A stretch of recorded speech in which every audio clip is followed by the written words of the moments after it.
매년 미국 보스턴에서 열리는 보스턴 마라톤이 있는데 그 보스턴 마라톤의 상징적인 두 명의 사람들이 있습니다. 그 두 사람은 아버지와 아들인데 아버지의 이름은 딕 호이트라는 분이고 아들의 이름은 리키 호이트입니다. 이 두 사람이 보스턴 마라톤의 아이콘이 된 이유는 우선은 이 두 분이 32번이나 마라톤을 완주했기 때문입니다. 그런데 그것만이 전부가 아닙니다. 특별한 사정이 있기 때문에 그랬습니다. 이 딕 호이트와 아들 리키 호이트를 잘 보면 아들 리키는 뇌성마비를 가지고 태어났습니다. 그래서 아들은 태어나면서부터 말도 못했고 혼자 움직이지도 못했습니다. 의사는 그 아들을 보면서 아버지에게 말합니다. 저 아들 어차피 평생 식물인간 될 거니까 아들을 의료시설에 집어넣고 아들 잊어버리라고 말했습니다. 그런데 부모님은 이 아들을 포기하지 않겠다고 결심하고 집으로 데려와서 최선을 다해서 아들을 키웠습니다. 다른 아이들처럼 자랄 수 있도록 열심히 키웠습니다. 그렇게 시간이 지나다가 이 집에 어느 날 큰 변화가 생겼습니다. 그것은 그 터프트라는 대학교에서 뇌성마비 아들을 위해서 특별한 기계를 설치를 해준 겁니다. 그 기계를 통해서 아들이 자신의 생각을 말로 표현할 수가 있었습니다. 그래서 그때부터 이 아들은 그 기계를 통해서 자신의 생각을 전달하게 되었습니다. 그러던 어느 날 약 8km의 그 달리기를 하는 자선 행사가 열렸습니다. 그리고 아들은 아버지에게 나도 그 달리기에 참여하고 싶다고 말을 했습니다. 그리고 그날 아버지는 아들을 휠체어에 태우면서 아들을 휠체어에 밀면서 달리기 8km를 완주했습니다.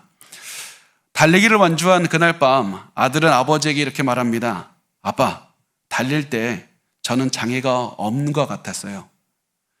그 말을 들은 아버지는 그날부터 아들과 함께 달리기 시합에 출전하기 시작했습니다. 아버지는 계속해서 달리기를 했고 마라톤에도 출전했고 철인 3종 경기에도 출전을 했습니다. 한번 사진을 보여주실까요? 그래서 아버지는 이 자전거를 철인 3종 경기에서 자전거를 탈 때는 아들을 위해서 특별하게 제작된 이 의자에 앉히고 자전거를 몰았습니다. 또 다음 사진 보여주시면 달리기를 할 때는 아들을 휠체어를 태우고 아들을 밀면서 달렸습니다. 또 다음에는 수영을 할 때는 아들을 이제 보트에 태우고요. 그 보트에 끈을 묶은 다음에 그 끈을 아버지의 허리에 묶고 수영하면서 달렸습니다. 됐습니다. 그렇게 해서 아버지와 아들은 1000개가 넘는 대회에 참여했습니다. 그렇게 아버지는 평생 아들을 안고 아들을 밀고 달렸던 겁니다. 마지막으로 두 사람이 함께 대회에 참여했을 때는 아버지의 나이가 74세였고 아들의 나이가 52세였습니다. 어떤 분들은 이렇게 생각할 겁니다. 아버지가 참 불쌍하다. 아빠 참 불쌍한 인생이다. 74세나 된 아버지가 52세나 된 아들을 휠체어에 태우고 다니니 불쌍하다고 생각할 겁니다. 아버지가 나이가 들어도 장애가 있는 아들을 데리고 나가야 되니 불쌍하다고 생각할 겁니다. 그러나 그것은 우리의 생각이지 그 아버지의 생각은 전혀 그렇지 않았습니다. 아버지는 아들이 오히려 자신에게 큰 선물을 줬다고 하면서 자랑스러워했습니다. 아버지가 했던 말은 이겁니다. 우리 아들이 내가 아버지로서의 삶을 살게 해주었다고 말합니다. 내 아들은 그래서 훌륭한 아들이라고, 내 아들은 너무 훌륭한 아들이라고 말했습니다. 이 아버지에게는 평생 휠체어를 타고 아빠와 함께 달려주는 아들이 너무나 훌륭하고 사랑스러웠던 존재인 것입니다.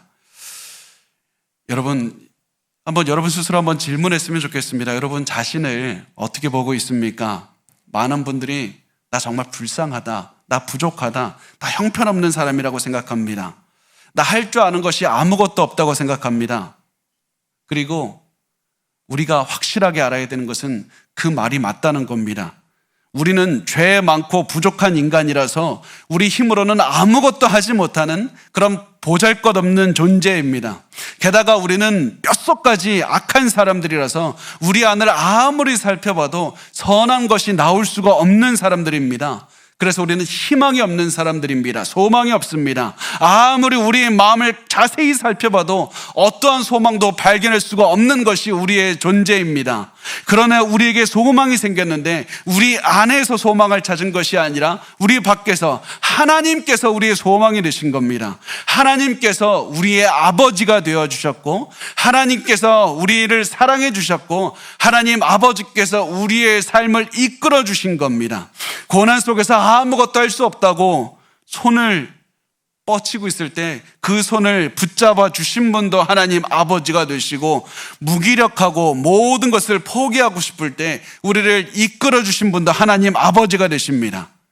지금까지 우리는 아무것도 할 수 없다고, 나 너무 인생 살기 힘들었다고, 나 지금까지 사는데 너무 지쳤다고 말하면서 이렇게 이야기를 하고 있지만, 우리의 모든 인생을 사실은 바라보면 우리는 하나님 아버지의 손에 이끌려 사는 인생의 마라톤이었다는 겁니다. 우리가 달린 것이 아니라 하나님께서 이끌어 주시는 마라톤을 했을 뿐입니다. 그리고 내 능력으로는 아무것도 할 수 없는 아무것도 하지 못하는 우리에게 하나님은 이렇게 말씀하시는 겁니다.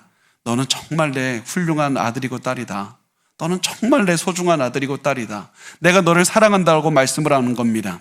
하나님은 이렇게 볼품없고 초라한 우리를 자랑스러워 하실 겁니다.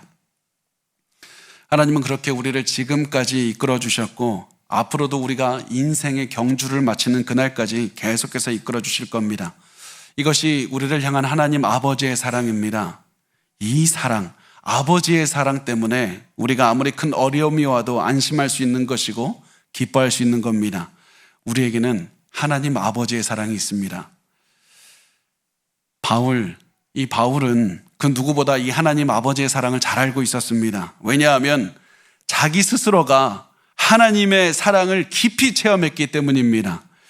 예수를 믿는 사람들을 죽이면서 살던 그런 자신에게 새로운 생명을 주시고 구원하셨던 분도 하나님이시고, 이제는 죽음이 아니라 새로운 생명을 전할 수 있는 복음 전하는 사명을 주시면서 새로운 인생을 살게 하셨던 분도 하나님이셨습니다. 복음을 전하다가 만난 수많은 고난, 목숨을 위태롭게 만드는 그 고난으로부터 지켜주신 분도 하나님이시고, 바울은 앞으로 내가 천국 가는 그날까지 인도해 주시는 분도 하나님이라는 그 확신을 가지고 있었습니다. 이것이 바울이 체험한 엄청난 하나님 아버지의 사랑이었습니다. 아버지의 사랑은 위대했습니다. 그래서 바울은 하나님의 사랑에 감탄하면서 이렇게 말을 하는 겁니다. 로마서 8장 28절 말씀 우리 한 목소리로 읽겠습니다. 시작. 우리가 알거니와 하나님을 사랑하는 자 곧 그의 뜻대로 부르심을 입은 자들에게는 모든 것이 합력하여 선을 이루느니라. 아멘. 이 말씀은 우리가 읽고 또 읽고 또 읽어도 너무 감동스러운 말씀입니다. 우리가 알거니와 하나님을 사랑하는 자 곧 그의 뜻대로 부르심을 입은 자들에게는 모든 것이 합력하여 선을 이루느니라. 이 말씀은 하나님이 우리를 얼마나 사랑하는지 나타내는 말씀입니다. 위대하신 하나님 아버지께서 하나님의 사람들의 강력한 힘으로 지켜주신다는 말씀입니다. 이런 위대한 하나님의 그 지켜주시고 보호하심을 체험하기 위해서 우리가 해야 될 것이 무엇입니까? 하나님을 사랑하는 자에게 이런 것들을 주신다고 하셨으니까 우리가 해야 되는 것은 하나님을 사랑하는 것밖에 없습니다. 하나님을 사랑하기만 하면 하나님께서 모든 것을 합력해서 선을 이루게 하신다는 사실입니다. 그런데 여기서 우리가 반드시 기억해야 될 것이 있습니다. 굉장히 중요한 사실은 하나님을 우리가 사랑하는 것도 내 힘으로 한 것이 아니라 하나님의 도우심으로 하고 있다는 사실입니다. 하나님께서 먼저 나를 부르셨기 때문에 내가 하나님을 사랑할 수가 있는 겁니다. 하나님이 먼저 나를 사랑하셨고 먼저 나를 부르셔서 하나님을 믿게 해주셨기 때문에 하나님을 사랑할 수 있는 힘을 얻은 겁니다. 그리고 이렇게 하나님 아버지의 능력으로 하나님을 사랑하는 우리를 위해서 하나님은 모든 것이 합력하여 선을 이루게 하신다는 겁니다. 그렇다면 여기에서 하나님께서 모든 것이 합력하여 선을 이루게 하신다. 모든 것이 무슨 의미입니까? 모든 것이 도대체 뭡니까? 여기서 말하는 모든 것은 우리가 겪는 고난입니다. 하나님을 믿기 때문에 겪는 수많은 아픔입니다. 세상이 너무나도 악하고 불공정할 것이고 하나님의 뜻에 따라 살려고 하는 우리를 억누르려고 할 겁니다. 그러나 온 우주를 다스리는 하나님은 모든 고난을 통해서도 하나님의 선한 뜻을 이루실 것입니다. 고난이 아무리 우리 앞을 가로막아도 하나님의 뜻을 절대 꺾을 수 없기 때문에 그렇습니다. 아무리 기도해도 고난이 사라지질 않았지만은, 그래서 내 기도 안 들어주는 것 같았지만은 하나님은 그 고난조차 사용하셔서 하나님의 선한 뜻을 이루어가고 계신다는 사실입니다. 어떻게 그것을 확신할 수 있습니까? 왜냐하면 하나님께서는 온 우주를 다스리시는 하나님이 되시기 때문에 그렇습니다. 너무나 평범해 보이는 그 삶을 통해서도 하나님은 하나님의 뜻을 이루어 가시는 겁니다. 악한 자들이 하나님의 뜻대로 살아가는 사람들을 핍박하고, 그래서 그들을 이기는 것 같고 그리스도인들이 패배하는 것 같다 할지라도 하나님께서는 반드시 우리를 이기게 하십니다. 하나님의 뜻을 이루게 하십니다. 왜냐하면 이 세상에서는 하나님의 능력을 벗어나서 일어나는 일은 절대로 존재할 수 없기 때문에 그렇습니다. 하나님의 통제를 벗어나는 일은 존재할 수 없습니다. 하나님은 반드시 하나님의 선한 뜻을 이루십니다. 자, 그렇다면 여기서 중요한 것이 하나님이 이루시는 선이 도대체 뭐냐? 하나님께서는 선을 이루신다고 하셨는데 하나님께서 이루시는 선이 도대체 뭡니까? 하나님께서 선을 이루신다는 말씀은 이 땅에서 우리가 좋은 일이 일어난다, 이런 의미일 수도 있지만 그것이 아닐 수도 있습니다. 우리가 돈을 많이 벌게 될 수도 있고 사업에 성공을 거둘 수도 있지만 그렇지 않을 수도 있습니다. 그렇다면 하나님께서 이 모든 고난과 기쁨을 통해서 이루어가고자 하는 궁극적인 선이 무엇이냐? 최상의 선이 무엇이냐? 그 선은 이 땅에서의 재물의 복과 건강의 복을 뛰어넘는 복입니다. 하나님께서 이루시는 최고의 선은 우리가 예수님의 모습으로 변하는 겁니다. 우리가 예수님의 모습으로 변하는 겁니다. 우리가 모든 것이 영광스러운 예수님을 닮아가는 것이 최선의 선입니다. 방금 여러분의 실망하는 얼굴을 봤습니다. 예수님을 닮아가는 게 그게 왜 최고의 선입니까? 예수님을 닮아가는 게 왜 그렇게 중요합니까? 많은 돈과 많은 능력 주셔서 우리가 지금 행복하게 사는 것이 가장 중요한 것 아닙니까? 우리가 행복할 수 있는 환경을 주셔야 되는 것 아닙니까? 여러분, 그러나 우리에게 이 세상 그 무엇보다 예수님을 닮아가게 하시는 이유가 무엇이냐면 예수님을 닮아야 우리가 최고의 기쁨을 누릴 수가 있기 때문에 그렇습니다. 예수님을 닮아야 우리가 인생에서 누릴 수 있는 최고의 행복을 누릴 수가 있기 때문에 그렇습니다. 돈이 주는 기쁨, 사람이 주는 기쁨, 건강이 주는 기쁨이 아니라 예수님만을 닮아가는 것만이 하나님이 주시는 최고의 기쁨을 누릴 수가 있는 겁니다. 하나님은 우리가 그 어떠한 상황에서도 가장 기쁘고 가장 행복하고 가장 사랑이 넘치는 존재로 지금 만들어주고 계시는 겁니다. 하나님은 수많은 고난을 통해서 그래서 우리를 예수 닮게 하시고 예수님이 주시는 기쁨과 행복을 체험하게 하시는 겁니다. 그래서 바울은 이렇게 말합니다. 로마서 8장 29절에서 30절을 보면 하나님이 미리 하신 자들을 또한 그 아들의 형상을 본받게 하기 위하여 미리 정하셨으니 이는 그로 많은 형제 중에서 맏아들이 되게 하려 하심이니라. 또 미리 정하신 그들을 또한 부르시고 부르신 그들을 또한 의롭다 하시고 의롭다 하신 그들을 또한 영화롭게 하셨느니라. 하나님께서 우리에게 이루시는 최고의 선은 아들의 형상을 본받게 하는 겁니다.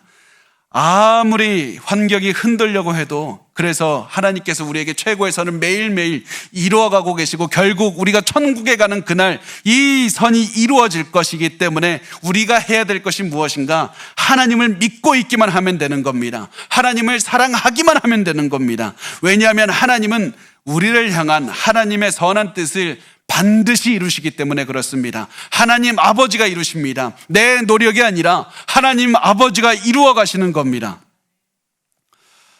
그런데 오늘 본문에 보면 바울이 굉장히 특이한 표현을 쓰는 것을 볼 수가 있습니다. 바울이 쓰는 표현은 하나님께서 미리 아신 자들을 아들의 형상을 본받게 하신다고 말씀을 하고 있습니다. 미리 아신다. 미리 아신 자들이 이거 도대체 어떤 의미입니까?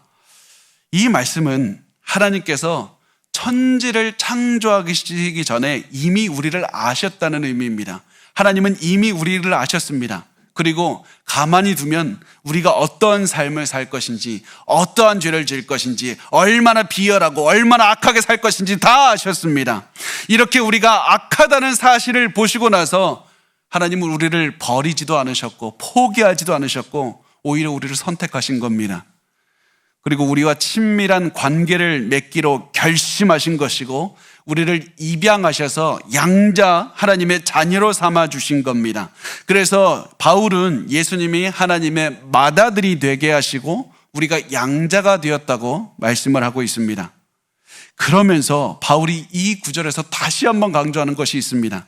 그것은 하나님이 선택하셨다. 하나님이 주권적으로 이루어 가신다. 네가 하는 것이 아니라 그 누가 하는 것도 아니라 하나님 아버지가 이루어 가신다. 그겁니다. 그래서 바울이 한 말을 다시 한번 잘 보면 하나님이 미리 하신 자들을 또한 그 아들의 형상을 본받게 하기 위하여 미리 정하셨으니 이는 그로 많은 형제 중에서 맏아들이 되게 하려 하심이니라. 또 미리 정하신 그들을 또한 부르신 그들을 또한 의롭다 하시고 의롭다 하신 그들을 또한 영화롭게 하셨느니라. 하나님께서 우리를 선택하셔서 예수 그리스도를 믿게 하시고 그리고 우리 죄를 용서하시고 우리를 의롭게 하셨다는 겁니다. 만약에 여러분 내가 하나님을 선택했다면, 내가 하나님을 믿기로 선택했다면 우리는 분명히 불안할 겁니다. 왜냐하면 우리가 하나님을 믿어야지 구원을 얻게 되는데 우리는 언제든지 마음이 쉴 새 없이 바뀌는 사람들이기 때문에 그렇습니다. 아무리 좋은 것이 앞에 있어도 악한 것을 선택하는 것이 우리의 마음이지 않습니까? 그래서 우리가 매일 하나님 대신에 우상을 선택하는 것이 우리의 마음입니다. 우린 그렇게 악한 마음을 가지고 있는 사람들인 겁니다. 그래서 우리가 하나님을 주도적으로 선택해서 구원을 받을 수 있게 되었다면 우리는 굉장히 좌절하고 불안했을 겁니다. 그런데 우리에게 좋은 소식이 무엇이냐면 하나님 아버지께서 나를 선택하셨고 하나님 아버지께서 나를 천국으로 이끄시기 때문에 불안하지 않은 겁니다. 그리고 지금 내가 고난이 있어도 기뻐할 수 있게 되는 겁니다. 왜 그렇습니까? 고난이 아무리 강해서 나를 짓누른다 할지라도, 내가 실패한다 할지라도 내가 실패하지만 하나님은 실패하지 않기 때문에 그렇습니다. 하나님 아버지는 나를 다시 일어나게 하실 겁니다. 그리고 하나님 아버지는 다시 한번 나를 일으켜 세우셔서 인생의 달리기를 완주하게 하실 겁니다. 내가 달리는 것이 아니라 하나님께서 달리시는 것이고, 내가 하나님의 하나님께서 이 미는 그 의자를 의자에 앉아 있을 뿐이기 때문에 그렇습니다. 내 모든 인생의 달리기는 하나님이 하시는 겁니다. 그래서 우리가 이 사실을 볼 때 언제 어디서든지 가지고 있어야 되는 마음이 무엇입니까? 두려움이나 걱정이 아니라 담대함을 갖는 겁니다. 용기를 갖는 겁니다. 그래서 로마서 8장 31절에 바울은 이렇게 말합니다. 우리 한 목소리로 같이 읽겠습니다. 시작. 그런즉 이 일에 대하여 우리가 무슨 말하리요? 만일 하나님이 우리를 위하시면 누가 우리를 대적하리요? 성도 여러분, 이 말씀 반드시 여러분의 마음에 새기셔야만 됩니다. 이 로마서 8장 31절은 지금까지 기독교 역사의 수많은 믿음의 사람들에게 용기를 준 말씀입니다. 위로를 준 말씀입니다. 수많은 성도들을 이끌고 간 고난 중에서 희망을 준 말씀입니다. 여러분의 성경에 이 말씀에 밑줄을 긋고 표시해 두시고 힘들 때마다 바라보셨으면 좋겠습니다. 암기하셨으면 좋겠습니다. 사람들에게 위로를 받고 싶고 좌절하고 싶을 때마다 이 말씀 읽으셨으면 좋겠습니다. 우울함이 몰려오거나 살고 싶지 않다는 생각이 들 때, 너무 괴로울 때 이 말씀을 보셨으면 좋겠습니다. 왜냐하면 이 말씀이 우리에게 힘이 될 것이기 때문에 그렇습니다. 사람의 새치혀가 우리에게 힘이 되는 것이 아니라 하나님의 말씀이 우리를 위로할 것이고, 성령께서 우리 안에 계신 이 말씀을 가지고 우리에게 살아갈 수 있는 힘을 주실 것이기 때문에 그렇습니다. 만일 하나님이 우리를 위하시면 누가 우리를 대적하리요? 여러분, 사실 오늘 제가 올라오기 전에 1부 때도 그랬지만 굉장히 오늘 침착하게 설교하자고 이렇게 다짐을 하고 왔는데 제가 이러고 있는 겁니다. 왜 그렇습니까? 이 말씀이 저를 자꾸 가슴이 뛰게 하기 때문에 그렇습니다. 이 말씀을 통해서 여러분이 힘을 얻기를 원하기 때문에 그렇습니다. 여러분, 이 말씀을 통해서 우리가 깨달을 수 있는 것이 무엇입니까? 하나님 아버지께서 온 세상을 통치하신다는 겁니다.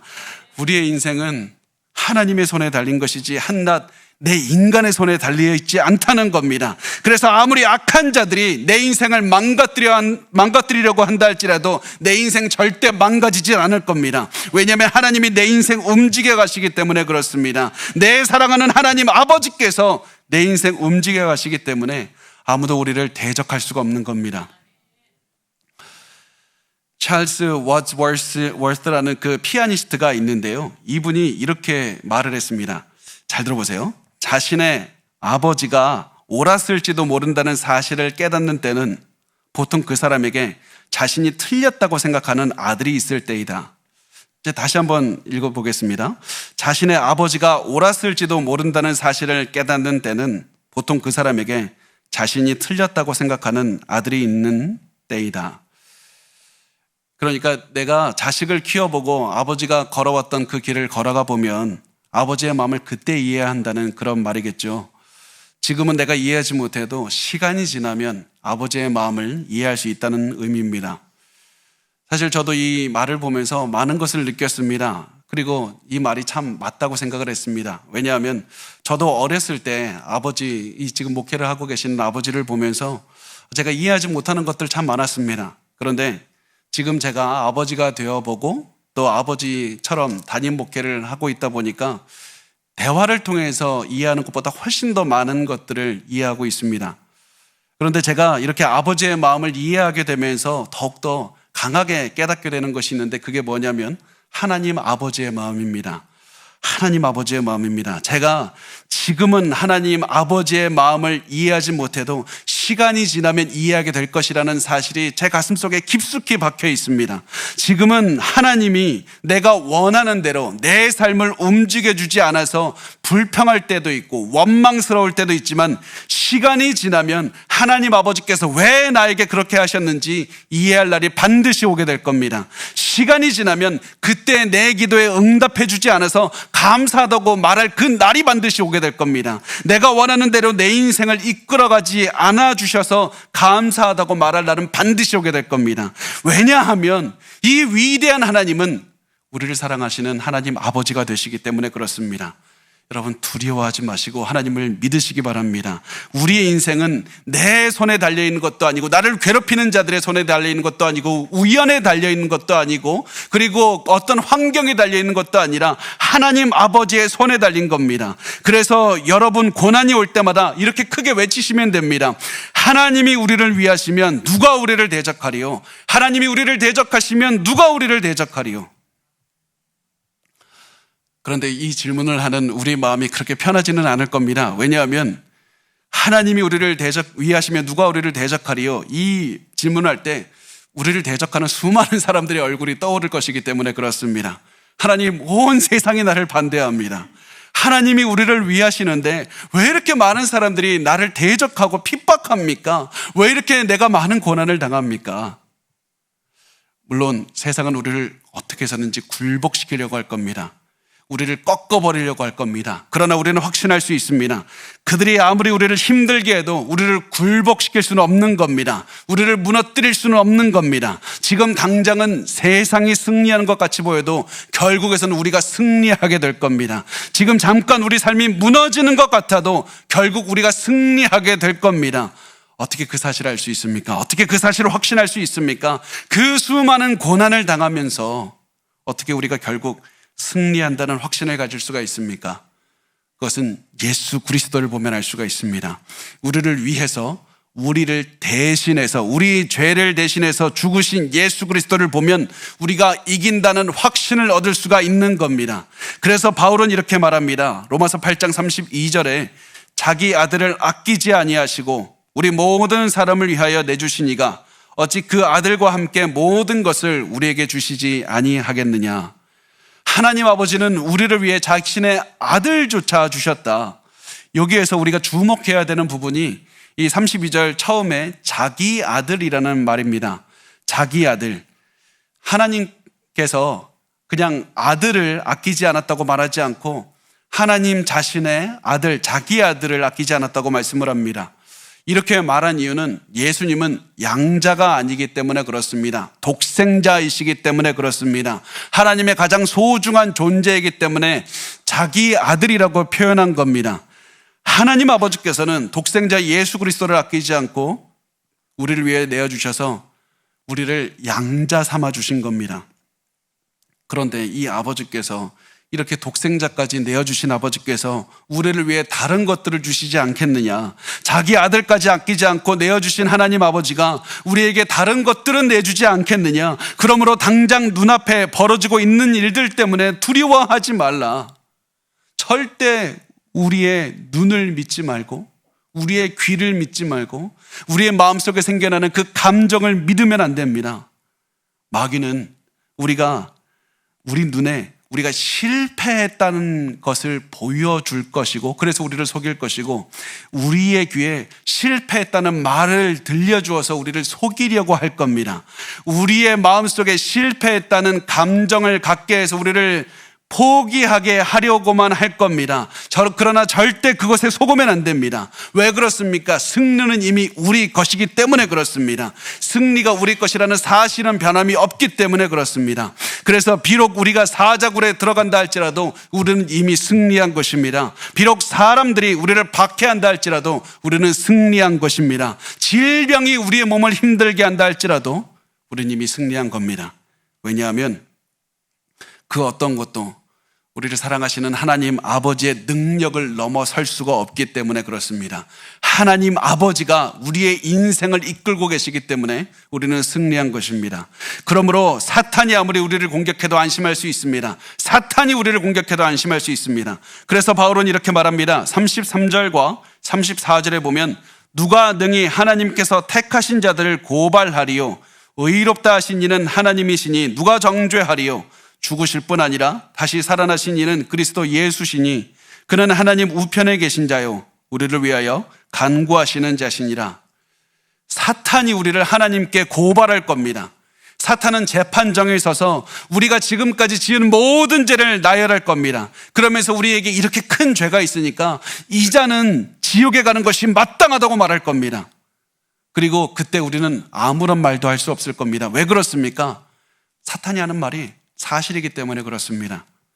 우리는 그렇게나 많은 죄를 지었을 것이고 엄청나게 악한 자들이기 때문에 지옥에 가는 것이 당연한 사람들이기 때문에 그렇습니다. 그런데 우리에게는 우리가 죄인이라는 사실보다 더 중요한 것이 있습니다. 죄인인 우리를 대신해서 예수께서 죽으셨다는 사실입니다.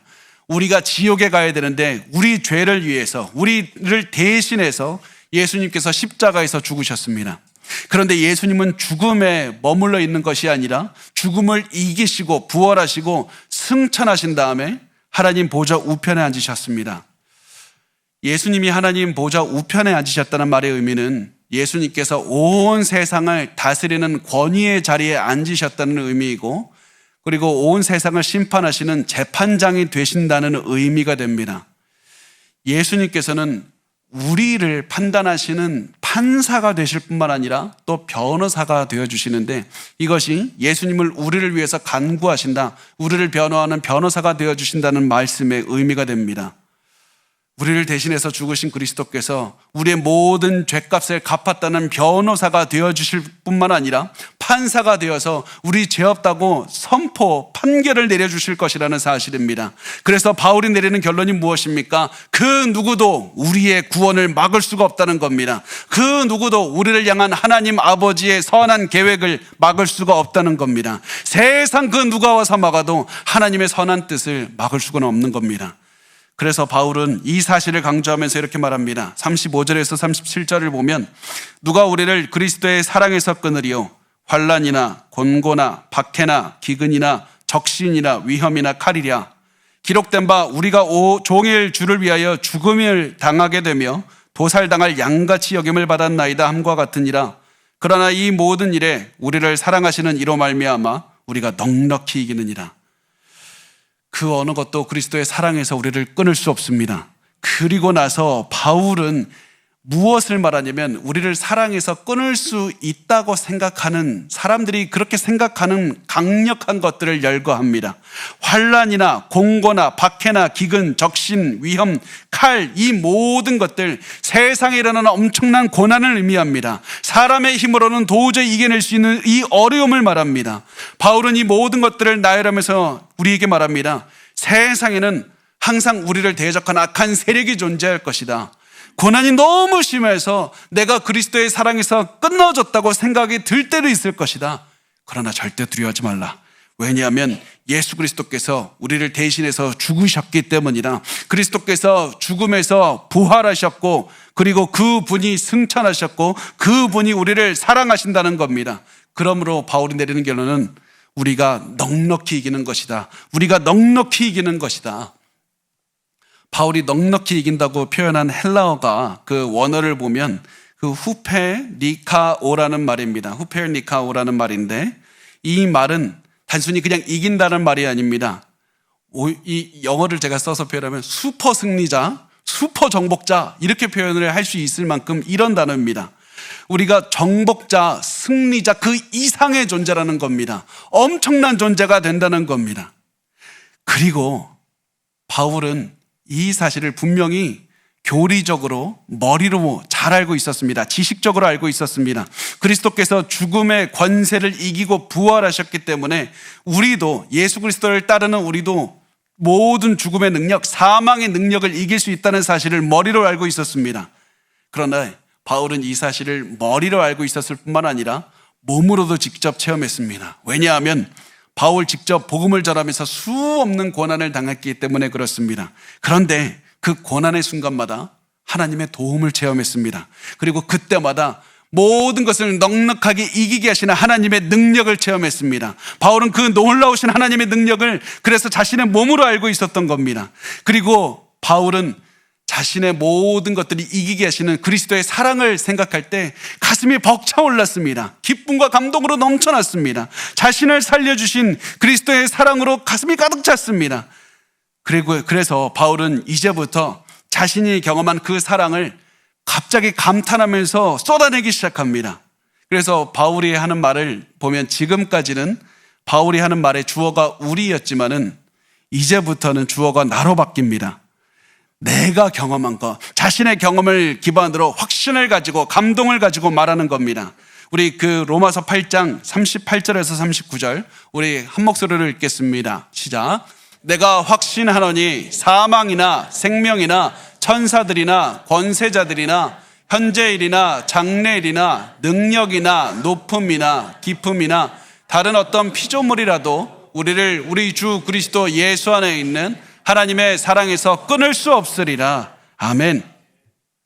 세상 그 어느 것도 우리를 하나님의 사랑에서 끊을 수 없다고 말하면서 이 세상에서 가장 강력한 몇 가지를 나열합니다. 우선 사망과 생명을 나열하는데, 사망은 우리가 잘 알듯이 죽음이고 생명은 우리가 인생을 살면서 겪게 되는 고난을 말을 합니다. 그래서 사망과 생명은 인간이 이 세상을 살면서 가장 두려워하는 것들을 말합니다. 그 다음에 천사들과 권세자들을 말하는데, 권세자들은 이 악마를 뜻합니다. 그래서 천사들과 권세자들은 모든 영적인 존재를 의미합니다. 현재일과 장래일, 이것은 인간의 모든 역사, 그리고 역사 속에 살아가는 모든 인간을 의미합니다. 능력은 영적인 모든 존재들을 뜻하고, 높음이나 깊음은 천국과 지옥을 뜻합니다. 그리고 다른 어떤 피조물, 이거는 우리가 상상할 수 있는 모든 피조물, 하나님께 창조하신 모든 존재들을 말합니다. 그러면서 바울은 이 모든 것들을 나열한 다음에 어떻게 말합니까? 그 어떤 누구도 우리를 그리스도의 사랑에서 끊을 수 없다. 왜냐하면 내가 하나님을 사랑하기 때문에 그런 것이 아니라 하나님 아버지께서 내 인생을 이끌고 계시기 때문에 그런 겁니다. 내가 내 능력으로 살아가는 것이 아니라 하나님의 능력으로 살기 때문에 우리는 안심할 수가 있는 겁니다. 여러분, 반드시 기억하셔야만 됩니다. 여러분의 인생은 하나님께서 전적으로 이끌어 주신 인생입니다. 내 노력으로 한 것 하나도 없습니다. 하나님께서 다 이끌어 주셨습니다. 분명히 이 가운데에서는 나 정말 열심히 살았습니다. 나 정말 내가 살아나기 너무나도 힘들었습니다. 이렇게 말하시는 분도 있겠지만은 그때에도 우리를 포기하지 않게 하시고 우리가 끝까지 버티게 하시고 이 자리에 앉게 하신 그 모든 능력은 하나님께로부터 나왔다는 사실입니다. 그리고 지금부터 앞으로도 우리가 이 죽어서 세상을 떠나거나 아니면 그 전에 예수님께서 재림하시는 그날, 어느 것이 먼저 오든지 간에 그 먼저 오는 그날까지 하나님께서는 우리를 계속해서 이끌어 주실 겁니다.